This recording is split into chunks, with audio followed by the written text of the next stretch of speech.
ti wacan oo wanaagsan ikhtiyaarta hawada nagala xidhiidhay kusoo dhawaada qodobada caawa wararkeena ugu doorka roon kuwaas oo aad la yaabi doontaan qodobada wararkeena. Waxaan caawa idiin haynaa magaalada Muqdisho waxaa ka bilowday in dhalinyarada la baxday ciyaal weero in ay daroogo u isticmaalaan bahalka loo yaqaano jiraca. Waa arrin la yaab leh oo kusoo siyaaday magaalada Muqdisho. Waxaa kaloo qodobada wararkeena ku jiro ayaguna aan idiin haynaa Cabdimaalig Muuse Coldoon oo asagana laga reegay 500 oo maxaabiis ah oo la fasaxay ciida Carafo in keligii xabsiga lagu reebay. Waxaa qodobada wararkeena faahfaahin doona ishana ku hayay saaxiibkay Cabdi oo falanqeeyaha guud ee barnaamijkeena. Cabdi kusoo dhawow caawa magaalada Muqdisho waxaa ka jira bahalka loo yaqaan jirac ee dadka cuni jiray ee midmadooba in darooga loo isticmaalo. Waa arrin la yaab leh oo kusoo kordhay dalkeena Soomaaliya gaar ahaan magaalada Muqdisho. ما هذا ورطة ما سنتها مقالة المقدسة حكي جرى لياب إن قفك لو شيء واسك قصلا وعليه جلع وحكم النقد دروجة صابته وحليه إن جلع إن ولا كرنا إن ضبضة لقى جرى كبعدي ولا كركرنا مركل كركريو قاع يقول لنا دبكاس قاع دليو أي ماذا حيسن كلوديجا كده من قفك وصر قامية مرجع قوي مرجع صر قامه حليه هي بس إن مقالة واسك الأحمر قفك أسقط دعاي وحليه هي قفك محكول عاي waxaa leeyahay qofkan waa jilicaysan yahay marka waa sheekada jilaca waay marka waa maandooriyaha jilaca taliyaha Miramatan ninka la yiraahdo oo taliyaha arrimaha isha diinta booliska u qaabilsan ayaa wuxuu leeyahay anaga la yaab ay noqotay marka jilaca waa la dhacdhaca waana qayb kamid ah daroogada marka wuxuu leeyahay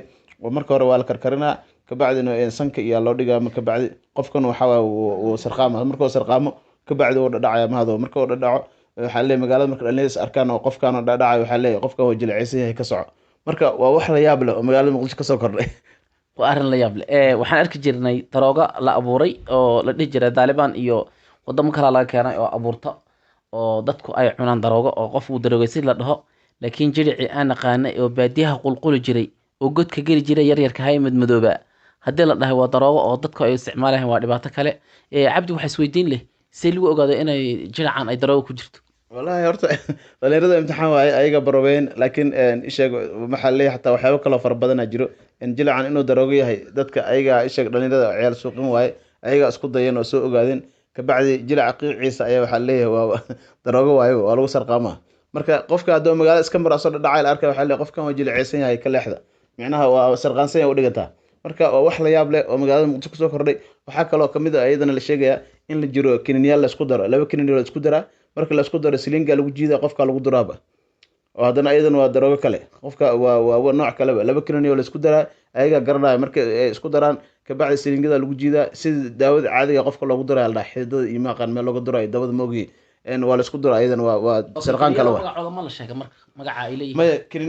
kiniinaasha magacooda ma sheegin laakiin wuxuu dhahay laba kiniin inta la isku daro oo biyo wax lagu daro lagu qaso ka bacdi silingada lagu jiidaa qofka lagu duro ayadana waa drugs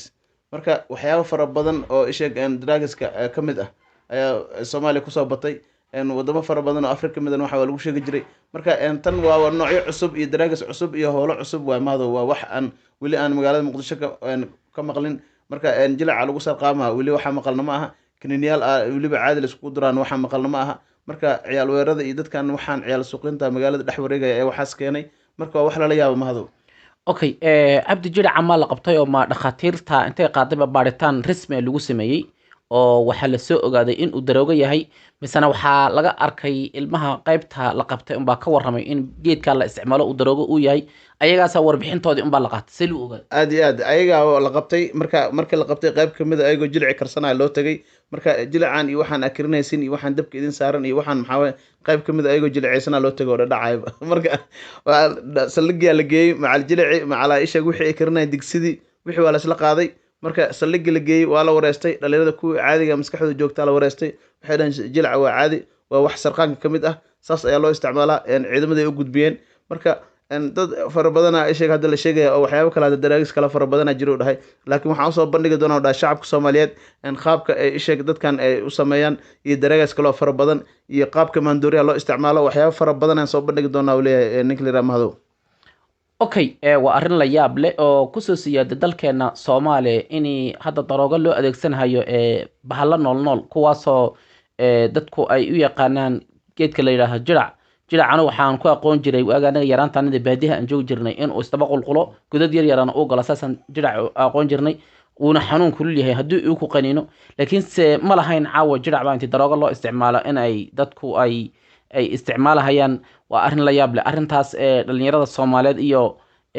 dhibaatada soo korodhay ee bulshadeena kusoo korodhay ayay kamid tahay okay maado hataa mid kale kugu daro xataa magaalada Nairobi waxaa jirto daraagas oo laga sameeyo baasha loo yaqaan yogurtka oo caana garoorka markano laga sameeyo yogurtka macaan oo sheeg lacabo iyo kookada oo la isku daro ayadana daraagas laga sameeyo marka daraagiska waa noocyo badan yahay adiga waxba kama taqaanid kookada iyo yogurtka inta la isku daro yaa wax laga sameeyaa shiishada camal wax shiishada camal laga sameeyaa oo shiishada inta lagu dhex shubo ala dhuuqaaba shiishada lagu dhex dhuuqaa marka daraagiska waa macno badan yahay ayadana Soomaaliya keenta le filinkaas ma taas waa la qaadan karaa waxaan maqli jiray awal hore bahasha laho ciirta geedka dhagaroorta iyo wax la isku dardaro oo la yar qameeriyay waxay noqdaan daroogo ka bacdi markay ay sii weynaadaan arrintaa waxaa kamid ah bahashan canjeerada la dhahay Soomaalidu ay isticmaasho badana markii cajiinka lagu badiyo qamiirka la xoojiyo haddii aad cunto subax aad u badsato hurdo fara badan baa ku qabani marka arrimaha waan maqli jiray in cajiinkii wax laga sameeyo okay haddii aan kasii gudubno qodobkaas aan ka gudubno cabdi waxaa jirta Cabdimaalik Muuse Coldoon oo 2 sano ay ku xukumeen Somaliland xabsigana ku jiray waxaa la soo daayay wariyaal la xidhnaa oo isaga gadaashii la xidhay oo wariye ilig ay ka mid ahaayeen haddana madaxweyne Muuse Biixi wuxuu cafis u fidiyay dad ayagana maxaabiis ah oo 500 oo qof ah hase haatee Cabdimaalik Muuse Coldoon lama fidinin dadka maanta cafiska loo fidiyay kuma uu jiro waxaana la sheegayaa si rasmi ah inuu madaxweyne Muuse Biixi uu ku dhagan yahay cabdiyow maxaa sababay in Cabdimaalik keligii lagaga soo tago xabsiga la sheegana madaxweynaha ku dhagan والله horta mahdo waa arrin naxdin leh Cabdimaalik Muuse Coldoon muddo fara badan ayuu xirnay mar ka dambeysana xaaladiisa marxalad kala duwan ay galeysay marka Cabdimaalik Muuse Coldoon cadaalad muusan helin 2 sano waa lagu xukumay 1 sano kasii horeeyay macna daro ku xirnay marka qof u gurmaday oo daacad ah oo maanta go'aan ka gaaray arrintiisa ma jirto laakiin markii hay'adaha garsoorka iyo dadka maxkamadaha iyo booliiska wax dhan ay sheegaan waxay leeyihiin waxa si qaas ugu dhigan madaxweynaha wuxuu dhahay aniga ayuu dambi iga galay dambigaas haduu cafiskiisa ani weydiistana asaga waa cafinaya laakiin de horta madaxweynihii iyo Cabdimaalik istusinayo waaye booliis ay gacanta ku hayo xabsiga ku xiran yahay madaxweynaha isma arkaan madaxweynaha maxaabiis ma booqdo telefoon ma haysto Cabdimaalik meeshaas ku xayiran yahay marka qaab uu kula xiriiri karo iyo qaab uu cafis ku weydiisan karo ma jiro teeda kale Cabdimaalik Muuse Coldoon qalad uu ka galay ninka la yiraahdo Muuse Biixi Cabdi lama oga arrintii iskuulka abaarso oo lagu eedeynayo waagi daba dheeraatay waxaan ahayn lama oga 547 qofood oo la sii daayay oo ciidul sheeg adxa darteed loo fasaxay ayaa jirtay Cabdimaalik Muuse Coldoon inuu ku jira la rajeynayay kuma jiro wariyaasha maalin la sii daayay ayagana oo ragaas ay sheegays ilig iyo rag fara badan oo honkebel u shaqeeya ayagana wariyaal ah la sii daayay kuma jiro marka Cabdimaalik Muuse Coldoon si gooni ayaa loo haystaa waxaan u haystaa maamulka Muuse Biixi Cabdi go'aanka asaga oo ka gaaray ayaana soconayso sida la sheegayo laakiin Ilaahay xabsigaas ka soo daayay Cabdimaalik meeshuu ku dulman yahay wax aan ka qaban karnana ma mahdo okay cabdi ma la cadeeyay Muuse Biixi sababta uu leeyahay aniga umbu cafis iga rabaa ma la cadeeyo arrinta baaritaan ma lagu sameeyay si kale ma loo fiiriyay oo dadka Cabdimaalik Muuse Coldoon matala xildhibaanada ama dadka uwaasiintiisa haddii uu Muuse Biixi soo shakhsiyan ugu dhagan yahay may u tageen oo may dhaheen ninkan madaxweyne cafis u fidi oo waxaad ku haysato cafi ma la dhaho ma la su'aalay sababta horta Cabdimaalik dadka hadda booliiska iyo dadka generaalada waxay leeyihiin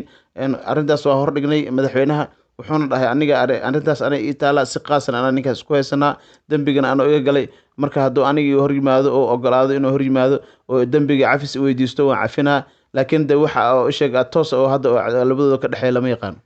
okay cabdi nin xiran oo maxaabiis asay ku hor imaanay horta nin waxa su'aal isweydiin laba qof maxaabiis oo Birson oo xabsi ku dhex jira